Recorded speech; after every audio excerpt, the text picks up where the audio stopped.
Bueno, vamos a estar compartiendo en esta mañana un tema que se relaciona con volver a los diseños en Dios.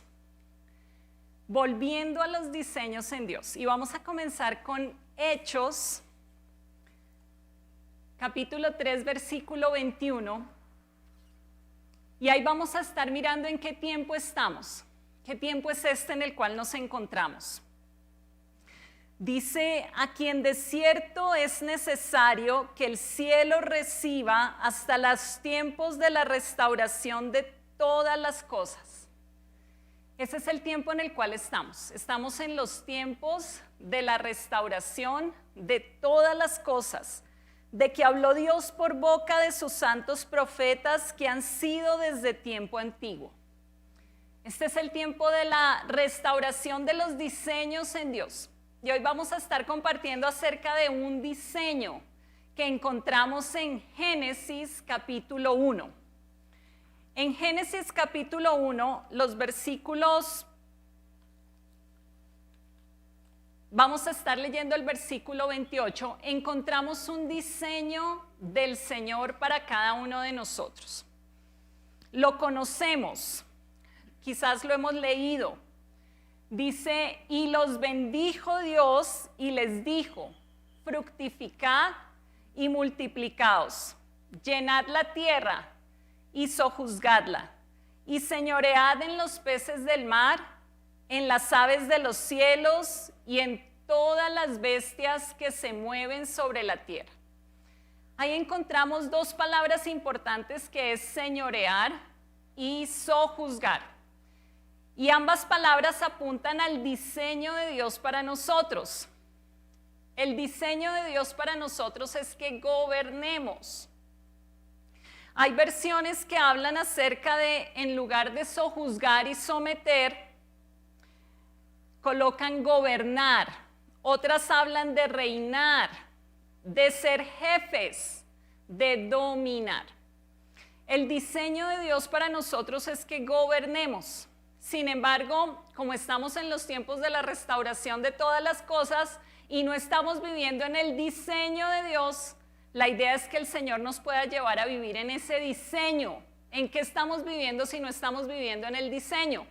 Estamos viviendo en el antidiseño.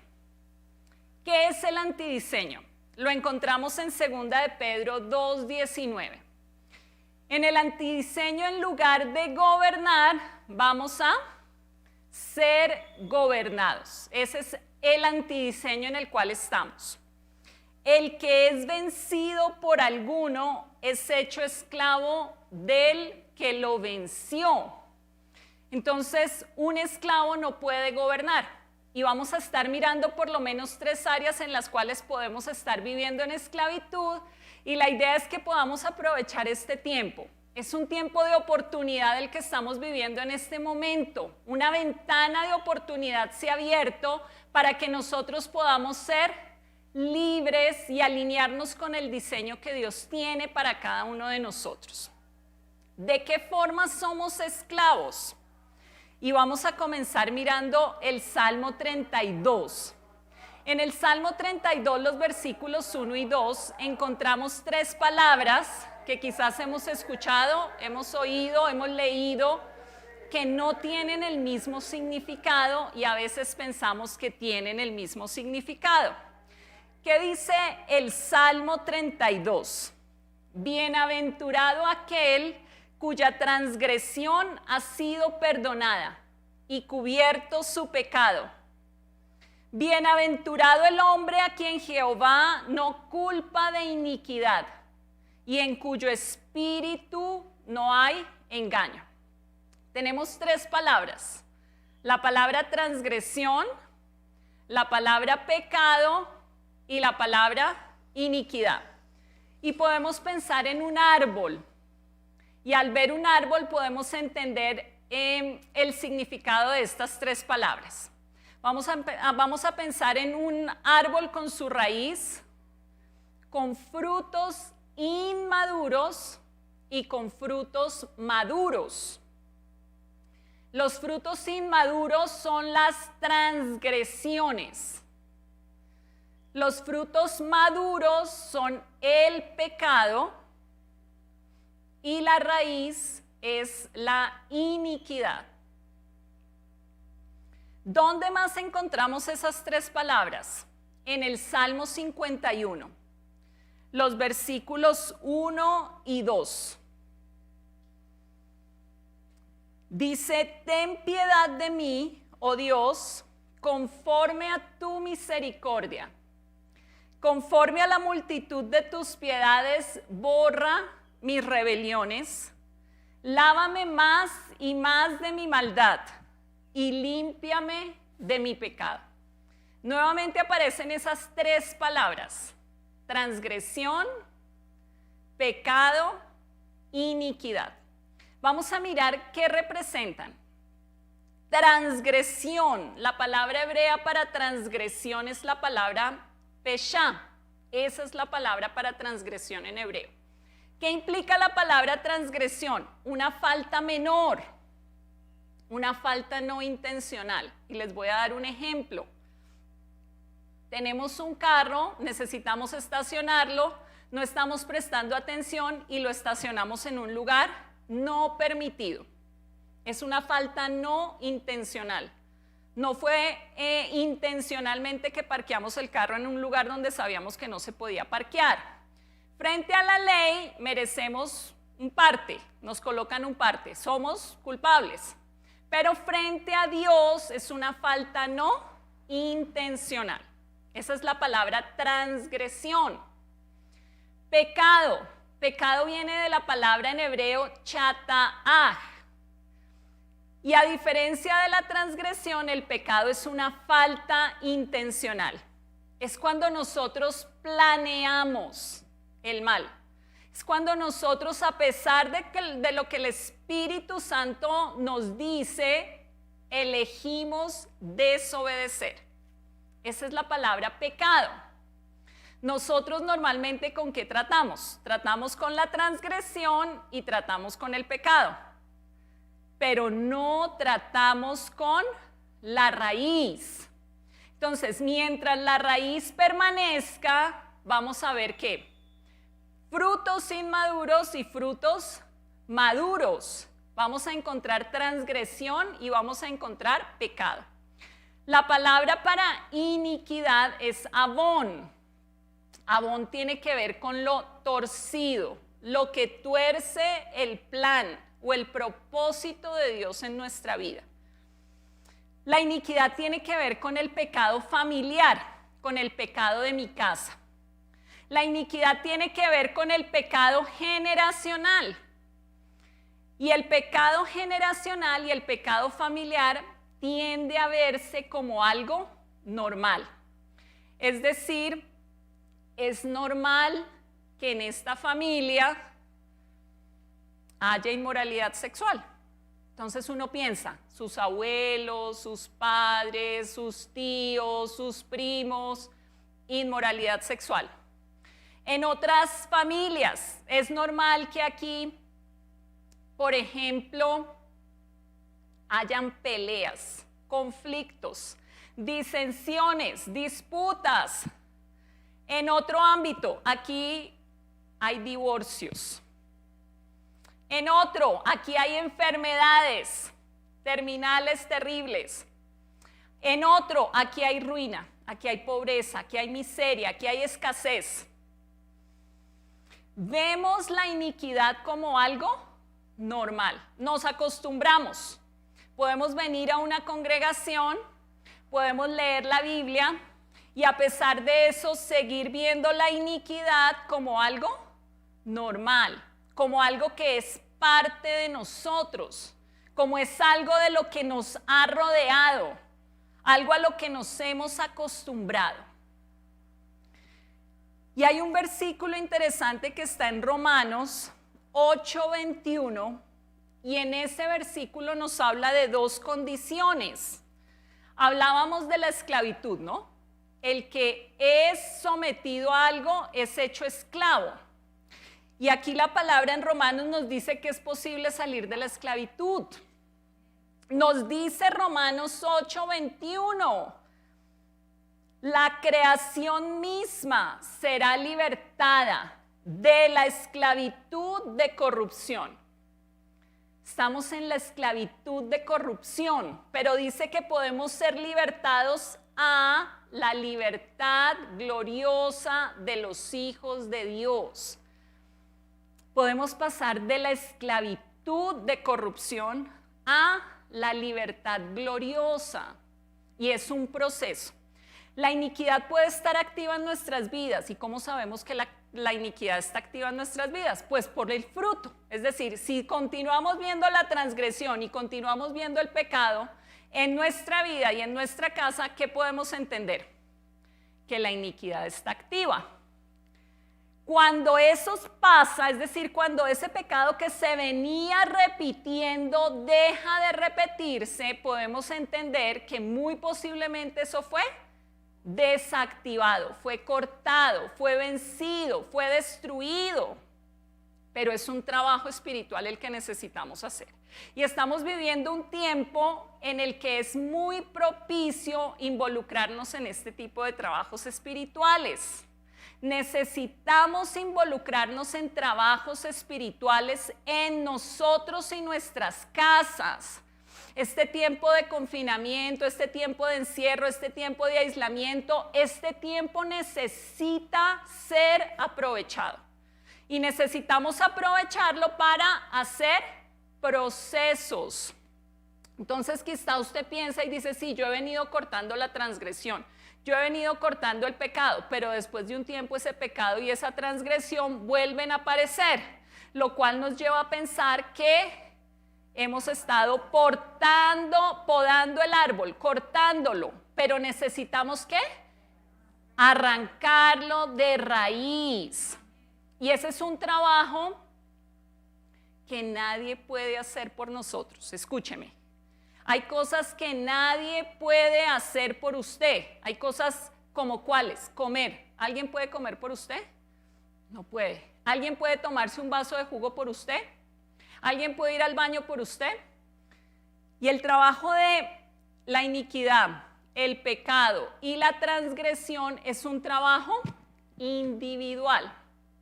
Necesitamos trabajarlo. Entonces, esta es una de las razones por las cuales no gobernamos. No gobernamos, como dice la Biblia en Génesis 1, de señorear y sojuzgar porque estamos siendo gobernados. ¿Y por qué estamos siendo gobernados? Por la iniquidad, por el pecado y por la transgresión. Que el Señor Jesucristo ya pagó por eso, ¿qué dicen ustedes? Claro, la Biblia claramente menciona con respecto a la raíz y a la iniquidad que el Señor Jesucristo ya lo llevó. Miremos Isaías 53. Isaías 53, 5 y el versículo 11 lo mencionan, hablan de esto. Dice, mas él herido fue por nuestras rebeliones. Ahí la palabra para rebelión es la palabra para iniquidad, abón. Él herido fue por nuestras rebeliones, molido por nuestros pecados. El castigo de nuestra paz fue sobre él, y por su llaga fuimos nosotros curados.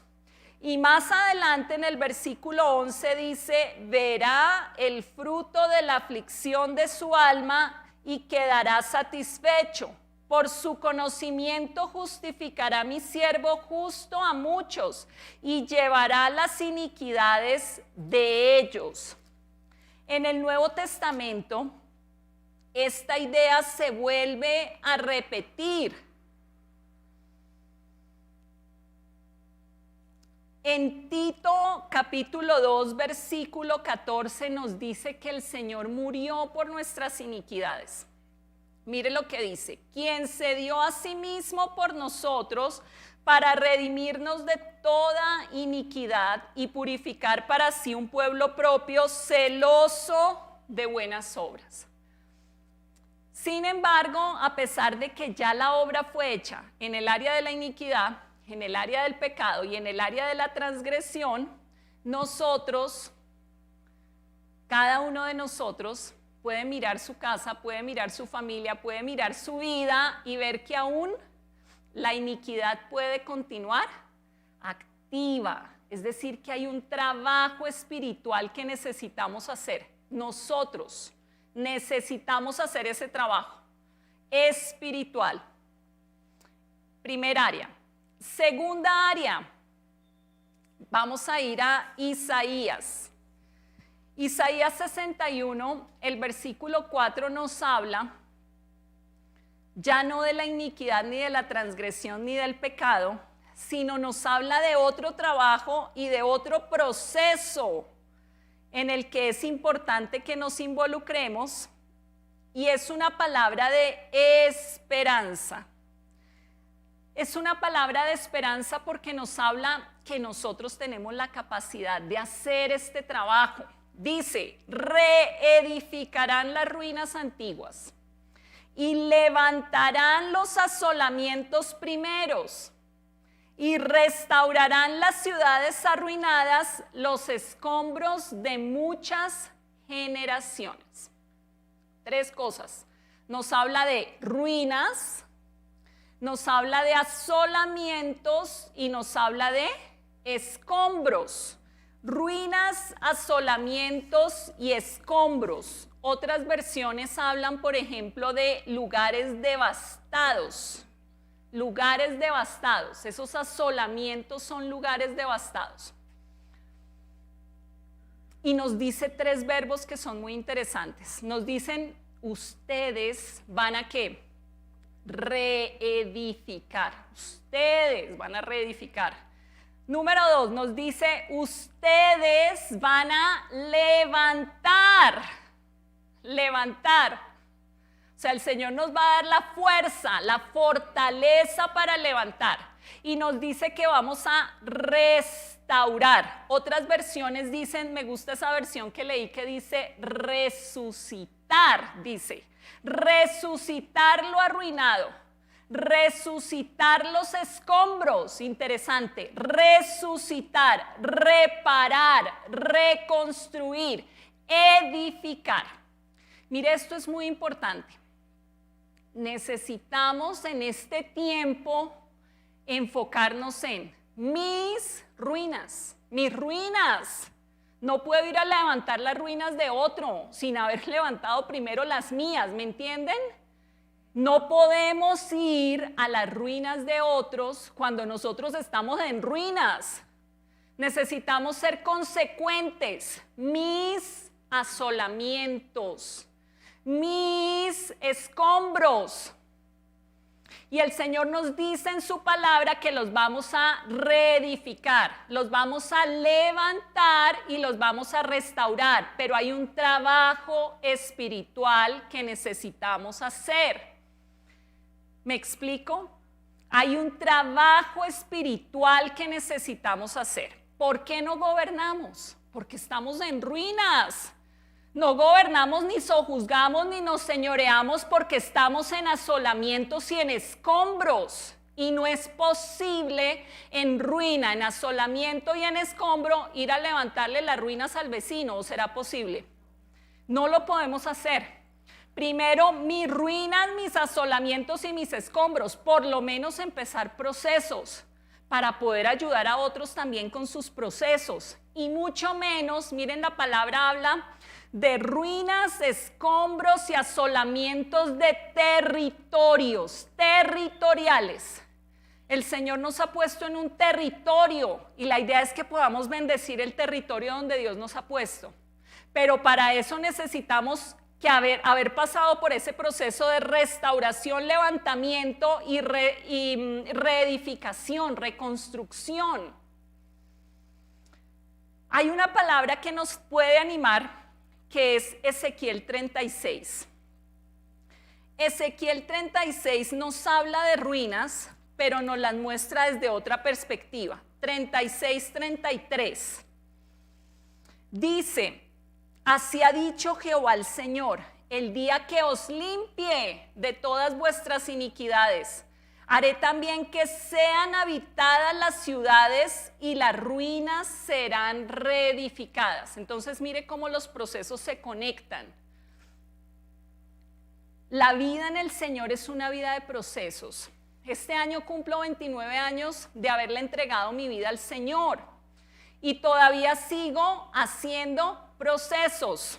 Eso es muy importante. Mi primer proceso que yo recuerdo, no sé cuántos de ustedes están familiarizados con ese material de 7 pasos para la libertad en Cristo. Ese fue mi primer proceso.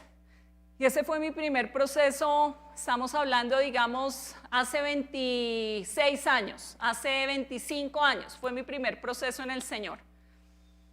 Pero al día de hoy ya ese proceso, pues necesita ser ¿qué? Actualizado.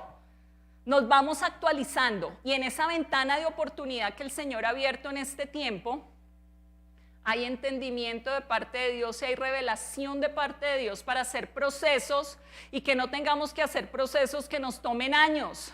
Lo que antes nos tomaba mucho tiempo, hoy en día cuando nos disponemos no nos va a tomar la misma cantidad de tiempo que tomaban hace tiempo porque ahora hay más entendimiento para llevar adelante estos procesos. Pienso en una persona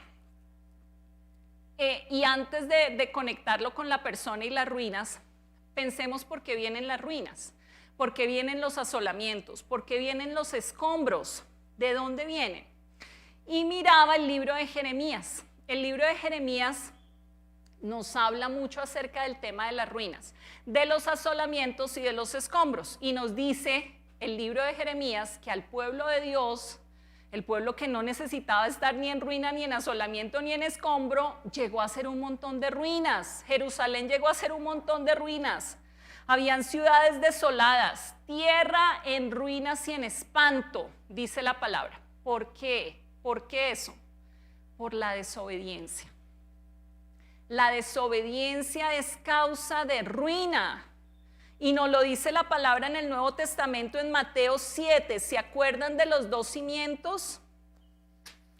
Mateo 7, versículo 26 dice, pero cualquiera que me oye estas palabras y no las hace. El escuchar al Señor, pero no obedecer. ¿Qué pasa?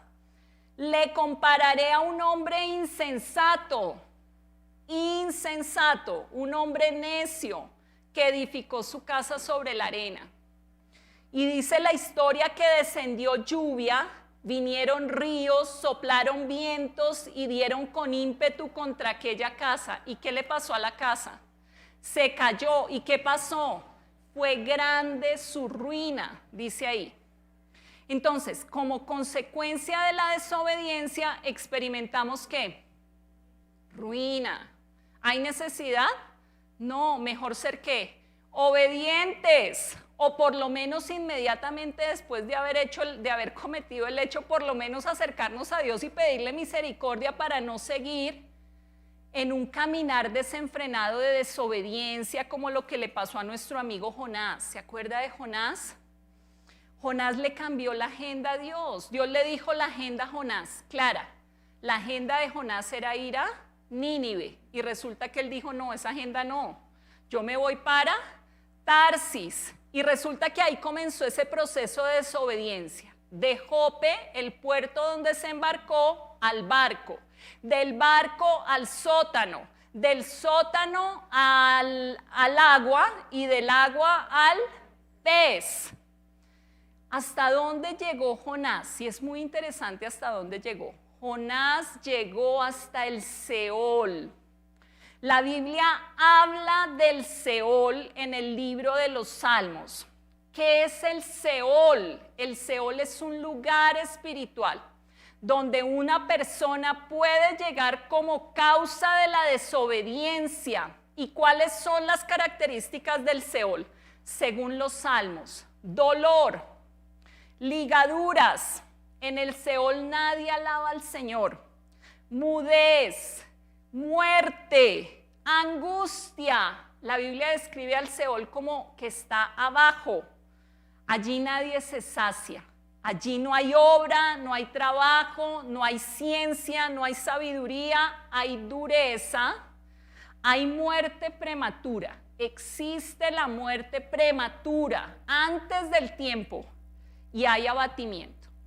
Ahora la pregunta es, en esa condición a la que llegó Jonás, ¿será posible salir de esa condición? Y cuando miramos la oración de Jonás estando en el pez, nos damos cuenta que fue posible salir del Seol. Mire lo que dice Jonás 2:2. Dice, invoqué en mi angustia a Jehová, y él oyó mi voz. Invoqué en mi angustia a Jehová, y él oyó mi voz. Y dice, desde el seno del Seol, él estaba en el seno del Seol, clamé y mi voz oíste. Es decir, que sí es posible salir de esas regiones de cautividad a las cuales muchas veces nosotros vamos por causa de la desobediencia. La desobediencia nos lleva al cautiverio, nos lleva a la esclavitud. ¿Es posible salir? Sí. Mire lo que dice más adelante ahí mismo el versículo 6. Mas tú sacaste mi vida de la sepultura, le dice Jonás a Dios. Tú sacaste mi vida de la sepultura. Jonás estaba muerto, en vida. Estaba en un lugar de cautiverio, pero pudo salir de ese lugar de cautiverio. Esas son las buenas noticias. Podemos salir de esos lugares de cautiverio en los cuales estamos. Esta es la ventana de oportunidad que se ha abierto y que el Señor ha abierto en este tiempo para hacer los procesos que no hemos hecho. Podemos tener 10 años de convertidos, 15, 20, 25, 30, 1, 10, y de pronto no hemos hecho los procesos que tenemos que hacer. Y este es el tiempo para hacer los procesos porque hay una ventana de oportunidad que Dios ha dado en este tiempo que vivimos.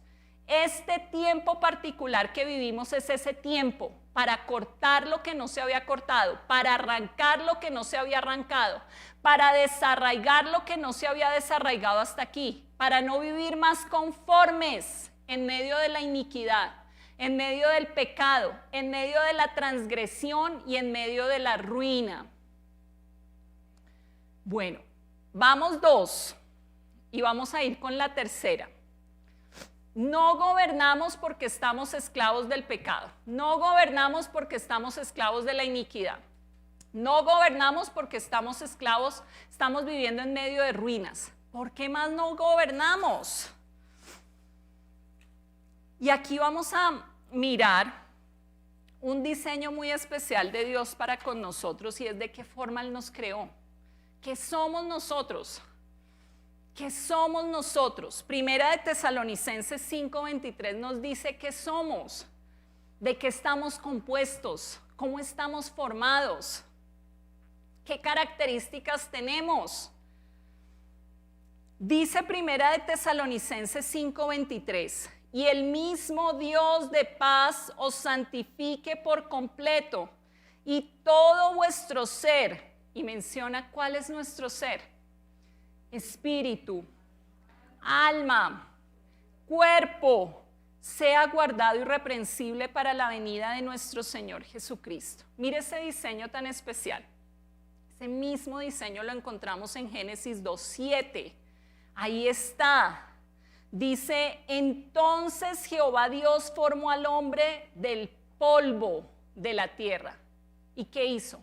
Sopló en su nariz aliento de vida y fue el hombre un ser viviente. Ahí encontramos nuestro cuerpo, nuestra alma y nuestro espíritu. ¿Qué somos nosotros?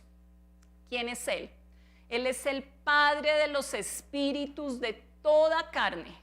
Él es el Padre de mi espíritu. Es decir, que yo ¿qué soy? Soy un espíritu que tengo un alma y vivo en un cuerpo. Soy un espíritu que tengo un alma y vivo en un cuerpo. Ahora, el vivir en alineamiento es muy importante. La palabra de Dios en el libro de los Efesios nos da unas recomendaciones con respecto a ese tema de vivir en el espíritu. Y nos dice Efesios capítulo 5,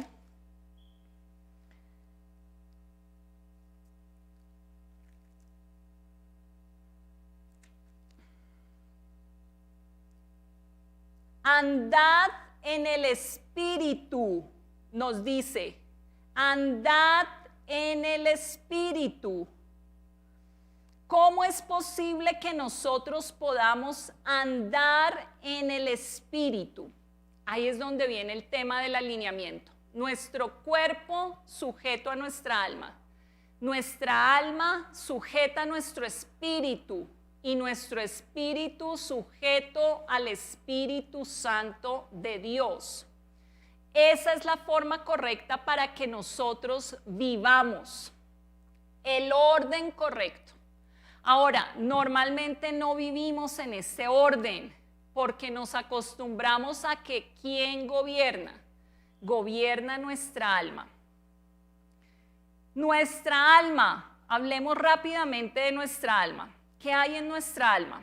En nuestra alma está la mente, están los pensamientos, está el sistema de creencias, también están nuestras emociones, nuestros sentimientos y también tenemos nuestra voluntad, la capacidad de decidir. Normalmente, ¿quién gobierna? Gobierna mi alma, ¿sí? Gobierna mi alma, no gobierna el espíritu. Y cuando gobierna el alma, estamos desalineados, porque el Espíritu Santo de Dios y el alma no pueden tener esa comunicación. Necesita el Espíritu nuestro recibir la instrucción del Espíritu Santo de Dios para comunicarla al alma. Es decir, que el alma tiene que estar en una posición de sometimiento. El alma tiene que estar en una posición de quietud. El alma no puede gobernar. Cuando el alma gobierna es lo que llamamos una persona almática, una persona que es guiada por sus emociones, una persona que es guiada por sus pensamientos, por su parecer, pero no es guiada por el Espíritu Santo de Dios. Miren que uno a veces piensa que su lucha más grande es contra Satanás. Pero realmente la lucha más grande que tenemos no es contra Satanás. La lucha más grande que tenemos es contra nosotros, dominando, gobernando sobre nuestra alma. Es más fácil decirlo que vivirlo, pero el Señor quiere que nosotros lleguemos a un punto de alineamiento tal en el que nuestro cuerpo se sujeta a nuestra alma se sujeta a nuestro espíritu y nuestro espíritu se sujeta al Espíritu Santo de Dios.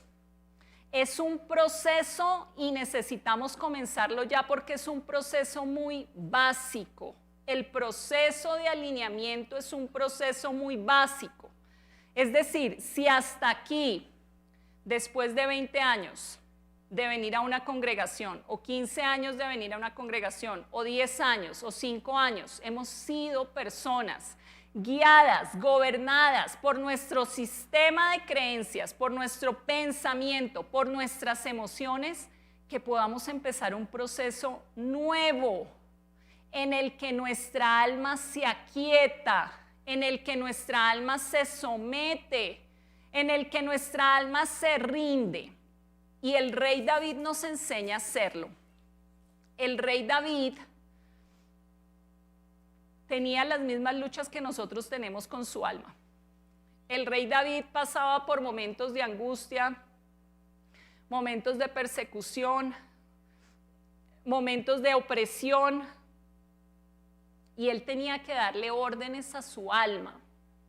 Y vamos a ver unos ejemplos de cómo el rey David le daba órdenes a su alma y qué tipo de órdenes le daba. Y ahí podemos empezar a entender en qué consiste la vida en alineamiento. ¿Qué debemos hacer para que nuestra vida sea una vida alineada y no desalineada? ¿Qué pasa cuando estamos en desalineamiento? Vienen enfermedades, porque la presión sobre el alma y sobre el cuerpo es mucha. Porque el alma y el cuerpo no gobiernan. El alma no está diseñada por Dios para gobernar. El que gobierna es nuestro espíritu sujeto al Espíritu Santo de Dios. Cuando vivimos en desalineamiento, entre otras cosas, se pueden presentar ese tipo de situaciones, como la enfermedad, porque todos los ataques van a llegar directamente a nuestra alma y nuestra alma va a estar desprotegida. ¿Qué decía David? ¿Qué le decía David al Señor? En el Salmo 42:5. Le decía a su alma, ¿por qué te abates, oh alma mía? Él le hablaba a su alma. ¿Por qué te abates, oh alma mía? ¿Y por qué te turbas dentro de mí? Y le da una orden. ¿Cuál es la orden que le da? Espera en Dios, porque aún he de alabarle, salvación mía y Dios mío. Miren, si no gobernamos sobre nuestra alma, no podemos salir y pretender que vamos a gobernar sobre algo. Es decir, si no podemos gobernar sobre nuestra propia alma, no podemos salir y decir que vamos a gobernar sobre un territorio o que vamos a gobernar sobre una familia, porque necesitamos primero vivirlo nosotros. Y ahí es donde está el ser consecuentes, ¿sí? Necesitamos ser consecuentes. Es decir, primero gobierno sobre mi sistema de creencias. Gobierne sobre sus pensamientos. ¿Fácil o difícil? Gobierne sobre sus emociones. La emoción que le dice me paro ya y me voy. La emoción que le dice tire el teléfono. La emoción que le dice grite. La emoción que le dice haga una mueca. La emoción que le dice insúltelo, trátelo mal. Gobernar sobre nuestras emociones. Primero, antes de salir y gobernar sobre otros o gobernar sobre lugares y territorios. David sabía muy bien esto y David lo entendía, y en el libro de los Salmos podemos encontrar varios ejemplos de cómo él gobernó sobre su alma. Y el gobernar, les voy a decir una cosa, sobre el alma a David le resultó en que después llegó al reino, pero después de que había pasado por el proceso de gobernar sobre su alma. Me gusta mucho el Salmo 62. El Salmo 62, el versículo 1 y el versículo 5 hablan acerca de eso, del gobierno del alma. Y el rey David le da órdenes a su alma. Miremos lo que dice el versículo 5. Alma mía, del Salmo 62, en Dios solamente reposa porque de Él es mi esperanza. Y me gusta mucho lo que dice la versión en inglés. La versión en inglés dice, de Dios únicamente, en Dios únicamente mi alma espera en silencio. Mire esto, esperar en silencio. Ese es el gobierno del alma. Esperar en silencio. En Dios solamente mi alma espera en silencio porque de Él viene mi salvación. Ese es el primer versículo del Salmo 62. Y el 5, la idea se vuelve a repetir. Mi alma, le dice él, alma mía, en Dios solamente espera y sométete silenciosamente a Él. Tremendo. Esa era la orden que David le daba a su alma. ¿Qué le decía? Te callas.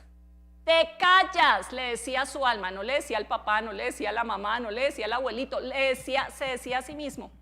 Te callas. Alma mía, te callas y esperas en Dios. A eso necesitamos llegar. A ese alineamiento. De lo contrario, somos personas que van a una congregación totalmente almáticas, guiadas por su alma, pero no andan, como dice Efesios, ni viven en el espíritu, sino todo almático, todos los pensamientos, todas las emociones. Ese es un proceso en el cual necesitamos entrar, un proceso muy importante, y es un proceso de las vocales. Las vocales, como cuando uno llega y le enseñan las vocales, que es ¿qué? Lo más básico. El alineamiento es un tema que es muy básico, pero a pesar de ser tan básico lo desconocemos y no lo podemos seguir desconociendo.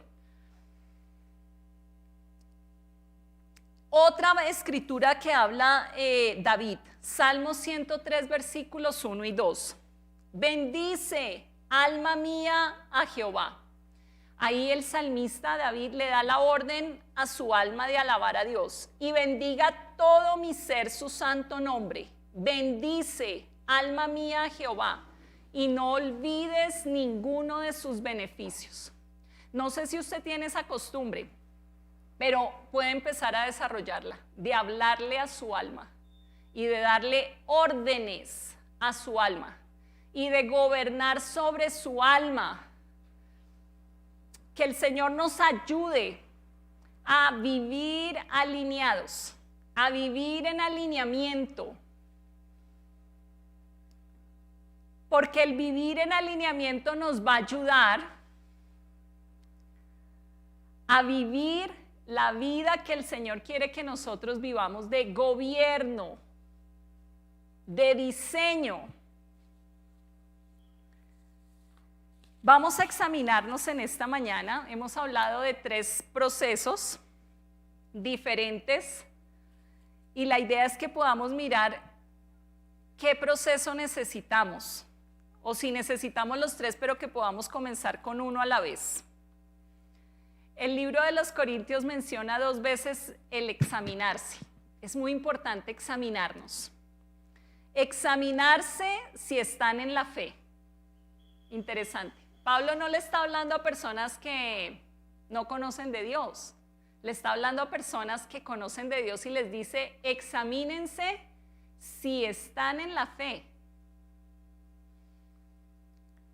Y otra parte dice, si nos examinamos a nosotros mismos, si yo me examino a mí misma, dice ahí, no seré juzgada.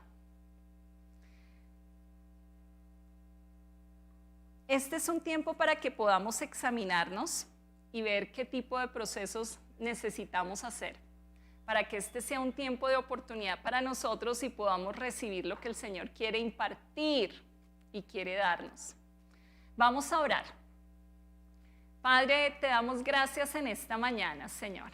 Gracias por el entendimiento que tú traes, Señor, para llevar adelante procesos que necesitamos. Hoy oramos por ese entendimiento para llevar adelante procesos. Hoy oramos por esas estrategias para llevar adelante procesos. Hoy pedimos la guianza y la dirección de tu Espíritu, Señor, para que sea tu Espíritu guiándonos a toda verdad. Hoy proclamamos lo que está allí escrito en Romanos 8. Tú quieres llevarnos a la libertad gloriosa de los hijos de Dios y estamos dispuestos a ser conducidos por ti a esa libertad gloriosa, Padre. Te damos muchas gracias en el nombre de Jesús. Amén.